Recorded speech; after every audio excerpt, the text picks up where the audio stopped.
केंद्रीय मंत्री भूपेंद्र यादव जी के साथ हैं, उनसे बात करते हैं। सर, न्यूज नेशन में स्वागत है आपका। Thank you very much. BJP के आप रणनीतिकार माने जाते हैं, संगठन के मजे हुए व्यक्ति हैं। अब तक आप चुनाव लोगों को लड़ाते रहे, टिकट देते रहे, अब खुद मैदान में हैं। कैसा एक्सपीरियंस जरा बताएं। अच्छा है, इतना ही अंतर है कि नॉमिनेशन फॉर्म भरा है, बाकी तो जैसा चुनाव करते हैं वैसा ही चल रहा है और अच्छा चल रहा है, उत्साह से चल रहा है। लोगों का बहुत प्रेम और समर्थन है। मैं जितना गांव में जा रहा हूं, मोदी की गारंटी को लेकर लोग उतने ही ज़्यादा आशान्वित हैं और बड़े उत्साह के साथ बीजेपी को समर्थन देने जा रहे हैं। इस बार के विधानसभा चुनाव में बीजेपी यहाँ आई, ये डबल इंजन की बात जो बीजेपी करती है, खुद प्रधानमंत्री मोदी करते हैं, क्या उस डबल इंजन की बात को लेकर के उत्साह कैसा दिखाई दे रहा है? तो ये चुनाव पूरी तरीके से राष्ट्रीय मुद्दों पे हो रहा है और मोदी की गारंटी पे हो रहा है। लोगों ने देश के इंफ्रास्ट्रक्चर का विकास होते हुए, लोगों ने समस्याओं को सुलझते हुए, भारत को आगे बढ़ते हुए देखा है और सब जानते हैं कि ये चुनाव राष्ट्रीय मुद्दों के लिए चुनाव हो रहा है, इसलिए मोदी की गारंटी पर चुनाव हो रहा है। एक तरफ इंडी गठबंधन है, दूसरी तरफ आप हैं, एनडीए है। इंडी गठबंधन की तरफ से बार बार ये कहा जा रहा है, खासतौर पर राहुल गांधी कह रहे हैं कि आप लोग तो उनको ख़त्म करने पे लगे हुए हैं। वो अपने कारणों से ख़त्म हो रहे हैं, कोई किसी को ख़त्म करता नहीं है।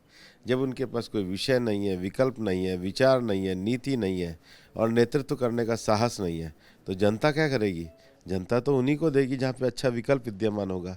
और जनता मानती है कि 10 साल के यूपीए के शासनकाल की बजाय 10 साल का जो मोदी जी के नेतृत्व का एनडीए का जो शासनकाल हुआ है, उसमें देश आगे बढ़ा है।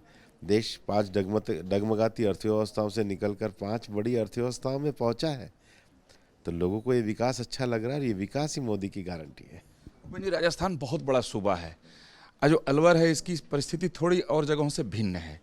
तो यहाँ आपके इस क्षेत्र के लिए आप यहाँ से मैदान में आए हैं, सांसद बनेंगे, क्या विजन कुछ आपने रखा है? मैं लगातार अलवर से जुड़ा रहा हूँ। मैंने अपने सांसद के रूप में 193 कार्य यहाँ पर करवाए हैं, ई लाइब्रेरी का कार्य कराए हैं। अलवर में बड़े इंडस्ट्रियल टाउन भी है, अलवर में भर्तृ भगवान की तपस्थली भी है, अलवर में सिरिस्का टाइगर रिजर्व भी है, अलवर में एग्रीकल्चर लैंड भी है, पर अलवर में डार्क जोन भी है।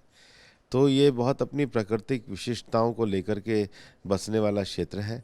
अब मोदी की गारंटी के कारण अलवर ने एक्सप्रेसवे को देखा है, मेडिकल कॉलेजेस को देखा है, इंडस्ट्रियल टाउन्स के ग्रोथ को देखा है, पर उन्हीं सब विषयों को मोदी की गारंटी कर देश का विकास है, विकास के विषयों को लोग चाहते हैं और उसको ही हम लेकर के जा रहे हैं। यहाँ की सामाजिक परिस्थिति थोड़ी अलग दिखाई देती है राजस्थान से, क्योंकि एक मेवात का बहुत बड़ा इलाका भी इससे लगता है। ये कितनी बड़ी चुनौती आपको दिखाई पड़ती है? मेवात में कानून और व्यवस्था की एक बड़ी चुनौती है और राजस्थान में अशोक गहलोत की सरकार के समय ये सारा विषय लोगों ने बिगड़ते हुए देखा है। अब हम पूरी तरीके से उन विषयों को नियंत्रण करके मेवात को बिल्कुल सही रास्ते पर लेने का काम करेंगे। 370 पार का नारा बीजेपी का है, 400 पार एनडीए का है। क्या लगता है कि इस बार के माहौल से 370 पार अब जाएंगे? 100% जाएंगे। और मैं नहीं, लोगों में जाते हैं तो लोग ही नारे लगाते हैं 400 पार के, आम आदमी नारे लगाता है, क्योंकि उसको लगता है कि देश में अगर अच्छा करना है तो मोदी जी के नेतृत्व में मोहर लगानी है, 400 पार करना है। वैसे तो आप पूरे देश भर के लिए रणनीति बना रहे हैं, खुद भी चुनाव लड़ रहे हैं, लेकिन अगर यहाँ की बात करें तो सबसे बड़ा मुद्दा चलता हुआ क्या आपको दिख रहा है? मुद्दा नहीं, संकल्प है 400 पार का, वही सबसे बड़ा विषय है। अब की बार 400 पार। बार बार विपक्ष की तरफ से जो प्रधानमंत्री मोदी पर जो टिप्पणियां हो रही हैं, आपके अलग अलग प्रत्याशियों पे जो हो रही, अपनी ओछी राजनीति पर उतर आया है और विपक्ष की ये निराशा है जो हम देख रहे हैं। चलिए, बहुत धन्यवाद बात करने के लिए। इन विपक्ष की ओछी राजनीति और निराशा भूपेंद्र यादव मानते हैं। वीडियो न्यूज़ विकास राय के साथ विकास चंद्र, न्यूज नेशन, अलवर।